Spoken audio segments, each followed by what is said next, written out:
સુરત મહાનગરપાલિકા દ્વારા માસ ટ્રાન્સપોર્ટેશનને લઈને ખૂબ જ ગંભીરતાથી કામગીરી કરવામાં આવી રહી છે, પરંતુ બીજી તરફ બીઆરટીએસ બસ સેવાને લઈને જે કંપનીઓ કામ કરી રહી છે તેમને અસંતોષકારક કામગીરી જોવા મળી રહી છે, જેને કારણે લોકોને પરેશાનીમાં મુકાવવું પડી રહ્યું છે. આજે ઓરેન્જ બસના ડ્રાઈવરો દ્વારા હડતાલ કરવામાં આવી હતી અને જેને કારણે રૂટ ખોરવાયા હતા.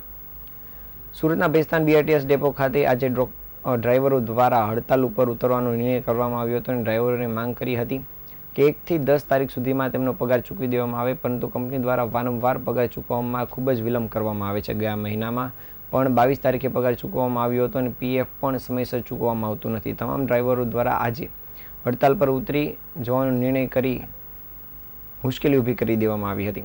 સિટી લિંકના કોર્ડિનેટર પ્રવીણ પ્રસાદે જણાવ્યું હતું કે ઓરેન્જ બીઆરટીએસ કંપનીને 71 જેટલી બસો આજે ડ્રાઈવરોની હડતાલના કારણે બંધ રહી હતી, જેને કારણે રૂટ નંબર 11, 12 અને 13 ઉપર ખાસ અસર જોવા મળી હતી.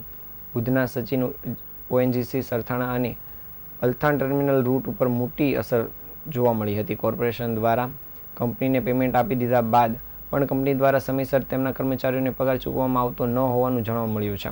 કંપનીએ યોગ્ય કામગીરી કરી ન હોવાને કારણે લોકોને પરેશાનીનો સામનો કરવો પડી રહ્યો છે.